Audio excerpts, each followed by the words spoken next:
Bonjour à tous, petite introduction avant de lancer l'interview pour dire plusieurs choses. Tout d'abord, merci beaucoup à Thomas l'ingénieur d'avoir accepté de participer à cette vidéo. C'est vraiment une référence, un expert en matière d'intelligence artificielle. Il a fait plein de vidéos à ce sujet sur sa chaîne YouTube que je vous invite à aller voir car elles sont exceptionnelles.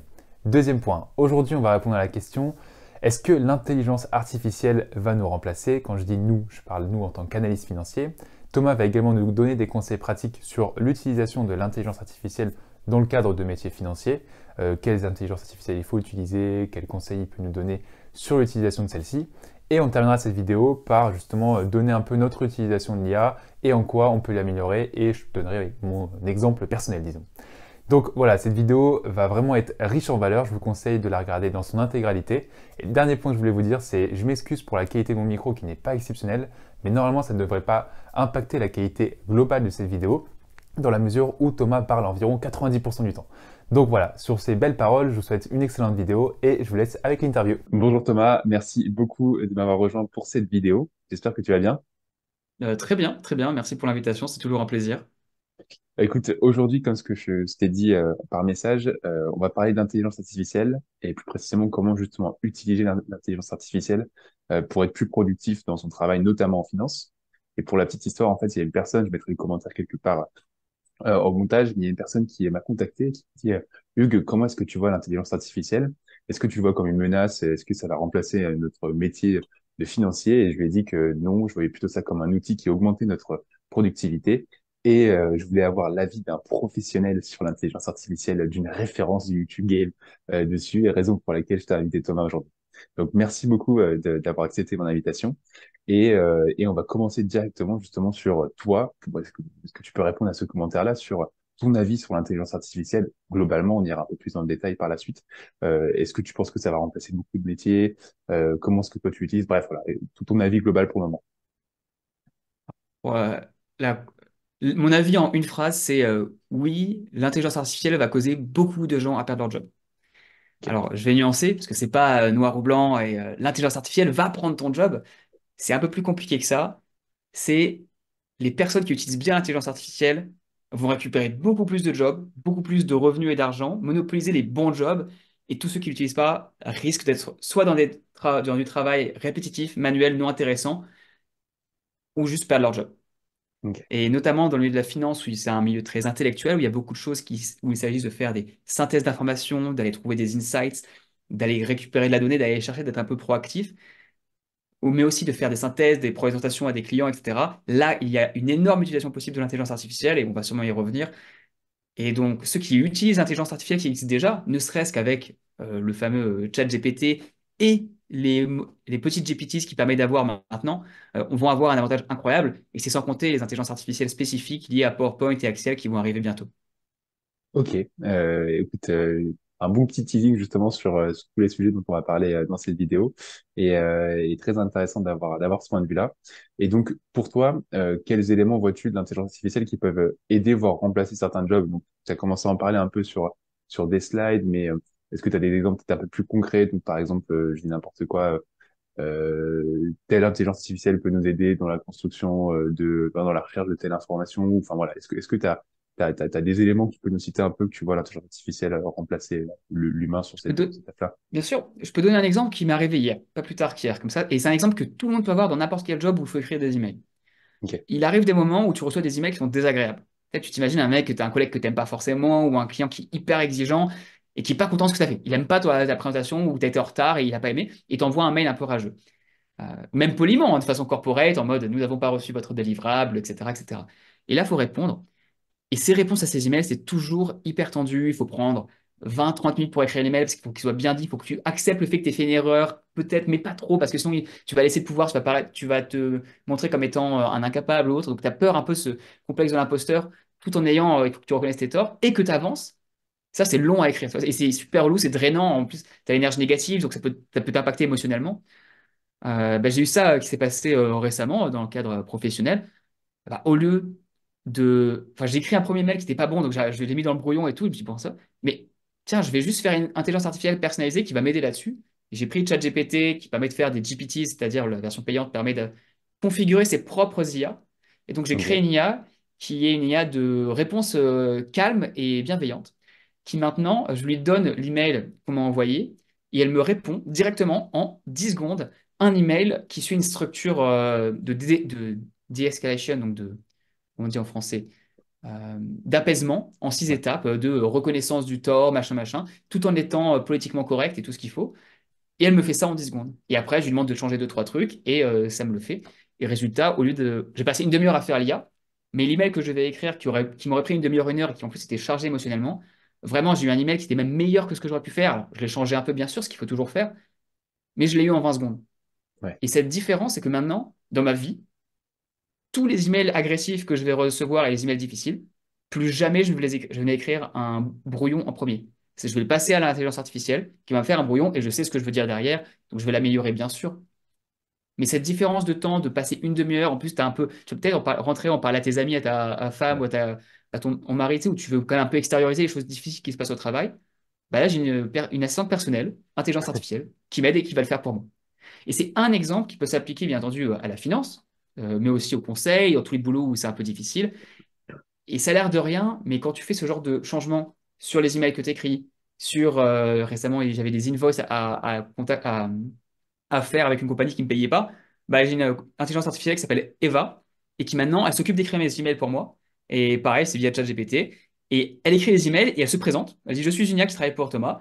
Et elle chase les gens et je lui demande de chaser, de faire des emails tous les jours. Résultat, un truc qui a pris 4 mois à se faire, qui s'est pas résolu. Au bout de 6 jours, ils en avaient marre parce qu'il y a une IA qui les harcèle, mais légalement et avec tous les termes, avec tout ce qu'il faut, de corporate, de machin, hyper gentil, toujours gentil, parce que comme enfin, ça humanise un peu. Et là, ils m'ont transféré. J'ai reçu l'argent il y a 2, 3 jours pour ce que j'ai fait il y a 6 mois pour eux. Donc, Ok, c'est je plein de vois. petits exemples, mais mis bout à bout, bah, tu as des assistantes personnelles qui travaillent pour toi. Oui, c'est des IA, mais ça te simplifie la vie. Et donc, ceux qui utilisent ça, ils vont gagner un temps fou, ils vont faire plus de travail, ils vont pouvoir monter plus en responsabilité. Et les jobs qui payent le plus, qui sont les plus intéressants, c'est ceux forcément où tu as une vision un peu stratégique ou tactique, tu peux prendre des décisions, être plus autonome, indépendant. Et ben, il faudra utiliser ça, sinon tu vas être largué par rapport à d'autres personnes qui vont le faire. Mais c'est surpuissant. C'est vrai que moi, je suis vraiment un novice dans ça. Moi, j'utilise ChatGPT, mais pour te dire, j'ai même pas de ChatGPT Premium. Je savais pas qu'on pouvait créer notre propre intelligence artificielle, Je peux même mais te vu les comme envoyer ça. pour te dire. C'est-à-dire Ok, que maintenant, bah, tu peux les mettre publics et et là, elles sont privées avec un lien. Si je t'envoie les intelligences artificielles et que tu as un compte premium sur ChatGPT, tu peux utiliser les AI que j'ai déjà configurés pour ok. écrire, par exemple, ton email de Peaceful, etc. Ok, c'est surpuissant. Donc, si un jour on crée un Discord du roi de la productivité, en fait, on peut tous envoyer nos intelligences artificielles et on peut en bénéficier. Absolument.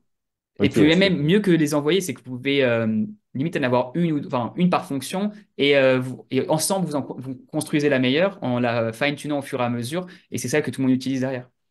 ok. Bon, faut vraiment que tu y mettes parce que je pense que je passe à côté de quelque chose quand tu parles de ça. Et puis, le fait que ça soit une arme tant pour les hard skills, donc que tu vois, l'analyse, que pour les soft skills où tu dis que justement, il permet d'écrire des emails qui passent mieux. Et enfin, je trouve ça surpuissant. Donc, ultra intéressant et merci pour ces exemples concrets. Et moi, j'avais une question, c'était plus sur, tu vois, parfois, on fait des slides où soit on les traduit juste, soit on reprend des slides qui existent déjà. Pareil sur Excel, parfois on repart d'un modèle from scratch, alors qu'en réalité, on pourrait reconstruire un truc super facilement. Enfin, on perd énormément de temps dans ça. Est-ce qu'il y a une intelligence artificielle, alors je sais pas si tu as la réponse, mais qui existe, tu disais que ça allait peut-être venir, que on peut plugger sur PowerPoint, sur Excel, peu importe, sur le pack Office, qui nous permettrait justement de gagner pas mal de temps dans ces tâches qui sont peut-être un peu répétitives et qui ont aucune valeur ajoutée en réalité. Alors, il y a une valeur ajoutée qui va rester, qui va perdurer, et on va y revenir, notamment sur Excel et sur les modèles financiers, qui est très spécifique à ton industrie, qui se retrouve un peu ailleurs, en termes de stakeholder management, mais je vais expliquer ça. Avant ça, pour répondre directement à ta question, oui, il y a déjà un outil sur PowerPoint qui existe, qui permet de faire des slides. Alors, je ne vais pas essayer, c'est les startups qui se mettent là-dedans, qui utilisent ChatGPT en fond avec d'autres intelligences artificielles, où tu peux créer des slides sur une thématique. C'est pas encore Ok, parfait, c'est encore le début. Je pense que ça va s'améliorer et il va y avoir Copilot qui va être l'intelligence artificielle de Microsoft qui va aussi arriver, qui eux est déjà en bêta test avec pas mal d'entreprises aux États-Unis, enfin une petite dizaine, qui fait déjà ce type de fonctionnalité où ça va chercher les documents que tu as déjà fait avant, les données consommateurs par exemple d'un CRM comme Salesforce où tu as toutes les infos sur ton client, les mettre ensemble pour pouvoir faire quelque chose d'automatique. ok. Pour information, c'est pas nouveau non plus. J'ai des amis qui travaillent à LinkedIn. Les 16 qui vont voir les grands comptes avaient déjà des choses comme ça qui existaient avant, non pas par intelligence artificielle, mais par automation. C'est-à-dire qu'on Ok. avait des systèmes qui étaient intriqués les uns aux autres. Non, ça ne faisait pas de la génération artificielle, mais juste ça reprenait un template qui était filé, qui était rempli. Là, ça va peut-être changer un peu le contenu, mais ça va mettre un peu de temps à arriver encore, je pense. Là, il y a un truc qui va pas changer par rapport aux analyses. Oui, tu peux demander à une intelligence artificielle de te faire une analyse sommaire. Mais il y a une chose qui va pas changer, c'est que quand tu vas arriver devant un exécutif qui demande est-ce qu'on doit acheter ou vendre telle compagnie, que tu dis voici mes hypothèses de travail, voici la proposition qu'on a à la fin, etc. Et qui te dit ah, ouais, mais vous pensez qu'il y a une inflation de 5%, et qu'est-ce qui se passe si vraiment c'est 7%? Est-ce que vous êtes sûr que le modèle il marche? La certitude que tu peux avoir, toi, de la compréhension intrinsèque de toutes les étapes de l'analyse, et du fait que tu puisses avoir un modèle où tu changes un chiffre et ça marche, sur un cas standard, pourquoi pas, tu peux garder ça sur des trucs très simples, mais dès que tu pars sur de la fusion-acquisition, sur de la valuation d'entreprises spécifiques qui sont toutes différentes les unes des autres, avec des petites choses spécifiques au domaine justement que tu vas chercher à la main, là, tu ne pourras pas demander à une intelligence artificielle de tout faire pour toi, parce qu'en fait, à partir du moment où tu mets une boîte noire, tu perds la capacité de dire à ton stakeholder, à ton investisseur ou au client, oui, nous sommes certains que telle hypothèse dans notre modèle fait tel résultat. Il y aura un truc où tu connais pas, et donc il va dire, mais ça, vous êtes sûr? Le modèle dit que. Mais c'est qui votre modèle? Moi, je veux Ouais. savoir. Je veux que vous me disiez si ça marche ou pas. Je veux pas penser que oui, si l'intelligence artificielle, on sait qu'elle hallucine, pourquoi est-ce qu'elle hallucinerait pas ici? Et ça, cette perte de contrôle, cette perte de confiance, elle va rester parce qu'on en a besoin pour les analyses. Pas forcément si je te dis, oui, fais un calcul revenu moins coût. Bon, Ouais. tout le monde, enfin, n'importe qui peut le faire. Mais quand tu pars sur quelque chose de plus complexe, financier, et d'ailleurs, pas que, hein, parce que moi, mon audience, c'est principalement des ingénieurs sur ma chaîne, euh, sur les calculs techniques, c'est la même chose. Tu peux avoir quelque chose de simple d'automatisable sur les calculs simples, genre, t'as un Pythagore, voilà, tu peux faire la racine carrée, l'hypoténuse, tout ça, machin. Tu peux le faire avec une intelligence artificielle qui fait tout seul. Mais par contre, faire les calculs de est-ce qu'un avion va être stable ou pas dans telle circonstance, vaut mieux que tu aies quelqu'un qui vérifie le calcul à la main ou avec bien sûr, les calculettes pour être sûr du truc. Donc, pour répondre à ta question, PowerPoint, ça va arriver sûrement avec l'intelligence artificielle de Microsoft. Excel, peut-être un peu, mais il reste une valeur ajoutée à être très bon, à devenir bon, à comprendre ce qui se passe derrière et toutes les étapes d'un modèle financier, parce que ça va rester. Ok, bon, super intéressant. Et je pense que ça va rassurer pas mal de personnes qui se disent qu'elles vont être complètement remplacées. Et donc la réponse, c'est pour ça que tu étais nuancé au début. C'est non. Et les skills de compréhension des modèles, etc., va rester intact. Et c'est intéressant aussi pour moi parce que justement, je réfléchissais à utiliser l'intelligence artificielle dans la construction de modèles de PowerPoint. Et en effet, enfin, je me rends compte que si tu automatises tout, t'as plus la main dessus et je vois que tu es souvent challengé par tes supérieurs peu importe dans quel métier de finance et si t'as pas les réponses, si t'as pas les sources d'informations, etc., en fait, tu te fais taper dessus. Donc, Ah, mais c'est ce qui mort. est logique, mais Et surtout qu'en fait, ce qu'il faut bien comprendre, c'est que dans ton métier, l'intelligence artificielle, c'est pas sur la construction du modèle que tu peux utiliser. Enfin, il peut donner les bases si tu les as pas, mais tu es censé déjà les avoir. Donc, tu peux utiliser l'intelligence artificielle pour apprendre les bases si tu veux. Et après, tu te formes soit via des formations, soit via des cours, etc. Et ensuite, tu fais ton modèle, mais la fin, par contre. Ça, il y a beaucoup de choses automatisables. Si tu as un modèle qui te dit, tu as des cellules qui te disent l'entreprise vaut tant, les investissements c'est tant, etc. On a une rentabilité on a un retour sur investissement sur 3 ou 4 ans, peu importe. Tu peux avoir une intelligence artificielle qui prend ça comme input, c'est-à-dire les outputs de ton modèle, qui prend ça et qui écrit une synthèse en français ou en anglais. Et ça, vu que tu sais exactement ce que tu as mis dedans, tu peux répondre à toutes les questions et tu enlèves un peu cette étape euh, de mettre des mots autour des chiffres que tu vas bien sûr retravailler derrière. Mais cette première étape de brouillon, tu peux par exemple l'automatiser avec une IA. Ça, c'est faisable. Et je pense même que pour aller plus loin, si tu ne le fais pas maintenant, ou si en tout cas tu n'utilises pas l'IA pour automatiser certaines choses, ou déjà pour comprendre comment tu peux faire pour gagner du temps, d'autres vont le faire et eux vont être plus efficaces que toi. Donc, pas tout de suite, hein, tu as encore 6 mois, 12 mois, 18 mois peut-être, mais là, il y a déjà des gens dans ton travail qui l'utilisent et qui l'utilisent bien. Donc, ben, je le voyais, il y a pas mal de personnes qui utilisent pour notamment les fonctions Excel, en fait, pour créer des macros, etc.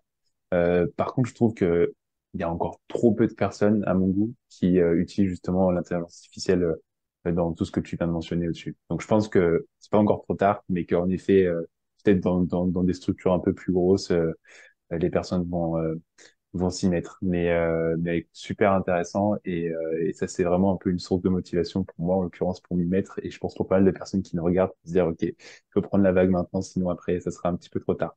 Et il faut bien être dedans. Ouais. Et pour juste rebondir sur ton point, pour les macros, c'est très très bien l'IA pour apprendre. Donc, si tu poses des questions, va mettre dans ChatGPT comment est-ce que quelqu'un fait ça de manière normale. N'invente pas cite-moi tes sources. Il va pas vraiment citer les sources, mais en faisant des prompts comme ça, tu peux inciter l'IA à halluciner le moins possible et à te donner le plus de vraies informations possibles. Ok. Comme tu as dit, j'ai fait des vidéos détaillées sur comment fonctionne ChatGPT, version 4. Tu peux les mettre en lien si tu veux pour ceux qui veulent aller Ouais. dans le détail technique. Je n'irai pas là-dedans aujourd'hui. Mais voilà, si tu as des questions, n'hésite pas. Mais si vous voulez voir la technique, il y a des vidéos dessus. Bah justement, c'est marrant parce que j'allais justement dire que, enfin, j'allais te poser la question parce que j'en ai vu quelques-unes, mais je savais pas si t'avais justement bien couvert tout ça. Et si c'est le cas, je mettrai tout ça bien sûr en description de cette vidéo et j'irai voir les vidéos que j'ai pas encore vues parce que ça m'intéresse beaucoup. Et écoute, bah je pense que là pour le moment t'as traité presque tous les points que je voulais qu'on traite ensemble. Peut-être un dernier point, peut-être un petit peu bonus. Pour toi, comment est-ce que tu utilises l'intelligence artificielle, enfin, qui t'apporte le plus de valeur ajoutée? Je sais pas si je suis très clair, mais est-ce que tu as vraiment une fonctionnalité, une IA qui t'aide le plus au quotidien dans ton travail ou dans ton projet entrepreneurial de ta chaîne YouTube? Est-ce que tu as Ah une oui, IA oui, qui... clairement, ChatGPT est incroyable. La version payante est vraiment mieux que la version gratuite parce que tu peux faire des images et tout ça. Je l'utilise beaucoup pour tout, pour m'aider sur du code, pour m'aider. Il y a des restrictions, il y a plein de caveats, mais j'en parle comme tu l'as dit dans mes vidéos. Mais je l'utilise beaucoup, enfin, quasiment tous les jours, aussi bien en pro qu'en perso. D'accord. Euh, je vais juste citer une utilisation qui est pas professionnelle, mais qui est quand même vachement bien. C'est bon, toi, t'es jeune, t'as pas forcément des petits bobos du quotidien, mais quand tu atteins la trentaine, malheureusement, tu as des petites douleurs par moment, par-ci par-là. Moi, je fais beaucoup de sport, donc ça m'arrive.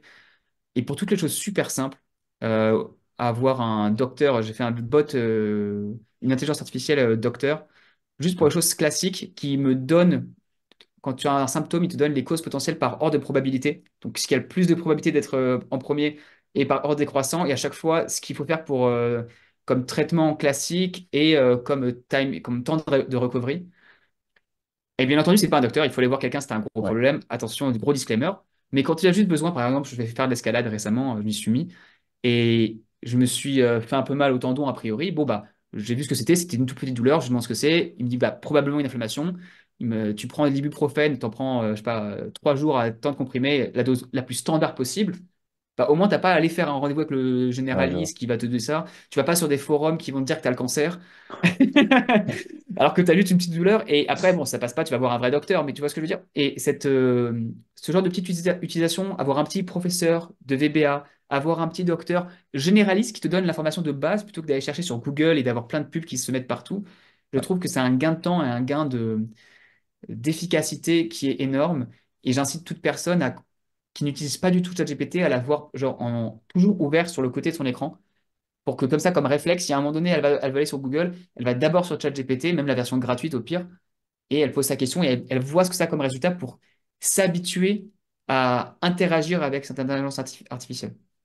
Ok, ouais, super intéressant et super exemple justement, pas très pro, mais en l'occurrence que je serais amené à utiliser parce que comme toi, je fais pas mal de sport et parfois ça m'arrive de chercher des remèdes et c'est super intéressant. Bah écoute, Thomas, merci beaucoup pour ton temps parce que vraiment J'ai une j'ai question pour toi appris. avant Ouais. qu'on finisse, parce que je pense que ça peut être intéressant même pour l'audience. Toi qui dis qu'il faudrait peut-être que tu te mettes un peu plus, c'est quoi ton utilisation actuelle au travail de l'intelligence artificielle? Est-ce que tu utilises certaines? Et pourquoi est-ce que et comment est-ce que tu dois l'utiliser plus si tu l'utilises pas Alors, beaucoup? oui, bah alors professionnellement, moi je l'utilise principalement sur Excel où parfois il y a des petites formules que je comprends pas ou j'essaie juste parce que on fait quand même pas mal on joue pas mal avec la donnée, tu vois, donc pas mal d'analyse de données, des gros datasets, etc. qu'on doit analyser, donc pour avoir des formules qui sont plus efficaces, plus compréhensibles. Donc ça c'est ma principale utilisation. Après derrière, quand j'essaie d'avoir des réponses à des études un peu de marché. Enfin, j'essaie de demander l'avis de ChatGPT sur la projection sur, j'ai n'importe quoi, sur 5 ans de tel marché, etc. Ça me permet d'avoir un peu des keywords que je peux inclure au sein de mes présentations euh, et d'avoir aussi un peu de construire ma thèse d'investissement quand on travaille sur une société. Donc ça, c'est un truc que j'utilise beaucoup.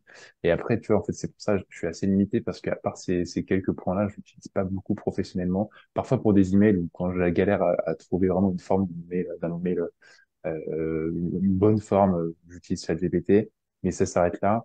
Par contre, personnellement, j'utilise, tu vois, pour parfois quand je veux des idées de vidéos, quand je veux aller un peu plus loin dans une vidéo, l'organiser, etc., etc. Ça, c'est un truc que je vais faire, que j'utilise. Et aussi pour récemment pour organiser des week-ends. Ça, j'ai utilisé et ça marche plutôt bien mal. Donc, je pense que pour le moment, j'utilise peut-être ça un peu plus d'un point de vue perso slash entrepreneurial et pas assez d'un point de vue pro. C'est pour ça que justement, je voulais faire cette vidéo avec toi et je vais m'y mettre parce que je pense que je passe à côté de quelque chose et je perds pas mal d'heures à faire des trucs qui peuvent être Je, ouais. je vais rebondir sur ce que tu dis juste pour donner deux disclaimers aux gens qui veulent l'utiliser dans le monde pro, parce qu'il y a beaucoup de choses à pas faire. Ce qu'il faut surtout pas faire, c'est mettre des emails de clients dedans. Quand je dis que Ok. je le fais pour qu'il écrive des emails, tu ne peux pas mettre des noms, des coordonnées, des emails, des numéros de téléphone de tes clients ou des choses personnelles qui peuvent être considérées comme privées parce que l'entreprise pourrait dire que tu fais ce qu'on appelle une breach of confidentiality, c'est-à-dire que tu romps ta clause de confidentialité en donnant à un tiers un email qui est privé. Ok. Ouais. Donc, typiquement, si tu veux avoir de l'aide pour un email, tu peux dire, voilà, enfin, tu peux soit copier-coller et anonymiser, soit tu dis, on m'a envoyé un email qui demande une invoice, ou bien, pour reprendre l'exemple de moi, je devais follow-up avec des gens sur des tax invoice, je lui dis juste, voilà, fais-moi un mail de relance. Et après, je le modifie. Mais je vais pas mettre les emails des autres personnes dedans. Tu peux mettre le tien si tu veux, mais pas celui des autres. La deuxième, c'est que tu parlais du code. Tu sais, tu disais, des fois, pour voir des meilleures formules, comprendre ce qui peut se faire quand tu vois des formules d'autres personnes. C'est super smart de l'utiliser comme ça parce que c'est trop bien pour déchiffrer des bouts de code que tu connais pas. Fais juste attention à ne jamais mettre des gros bouts de code enfin, tout un programme, parce que sinon, en fait, ils peuvent claimer la propriété intellectuelle et tu donnes des données confidentielles. Pareil, tu copies-colles jamais un code où il y a des accès dedans. Parce que des fois, il y a des gens Ouais. qui mettent en dur des mots de passe ou des accès à des databases. Tu mets pas, surtout pas ça. Tu mets juste, voilà, j'ai cette petite partie de formule qui en elle-même ne veut rien dire, mais explique-moi ce que ça veut dire. Et limite, tu le fais en plusieurs fois si tu veux, mais tu fais vraiment attention à ne pas tout donner à l'IA. C'est pas comme ça que ça marche. Il y a des problèmes de contrats et de confidentialité, comme j'ai dit, et de termes commerciaux. Donc ça, surtout faites pas ça, vous risquez de vous faire virer. Mais par contre, l'utiliser pour comprendre des petites choses et écrire pour vous, je pense que ça peut être bien. Et déjà, ce que tu fais pour finir, la troisième chose et dernière, je trouve que tu l'utilises quand même vachement plus que ce que je ne pensais quand tu disais je l'utilise pas trop. Déjà, tu l'utilises pas mal et rien qu'en l'utilisant en perso, tu vas finir par comprendre comment l'utiliser dans d'autres moments en pro aussi. Genre, si en pro, on te demande de faire un voyage et d'organiser quelque chose pour ton équipe, bah, tu pourras utiliser l'intelligence artificielle et tu le fais déjà. Donc, je pense que tu es C'est déjà quand vrai. même pas mal avancé par rapport à plein de gens. C'est pas mal, mais pas assez selon moi. Mais en tout cas, merci pour ces petits disclaimers. Je pense que c'est ouais, c'est super important et les gens, ce qu'ils peuvent faire, c'est enfin, créer des emails à trous et pareil, des lettres de motivation à trous, ensuite remplir par eux-mêmes. Mais écoute Thomas, je sais pas si tu as d'autres choses à rajouter ou pas. En mon cas, j'ai traité tous les points. Donc encore merci. Vraiment, c'était un super moment comme d'habitude. Pour toutes les personnes qui ne te connaissent pas, de toute manière, je mettrai ta chaîne YouTube en description. Je vous invite vraiment à aller voir les vidéos de Thomas, notamment sur l'intelligence artificielle qui sont excellentes.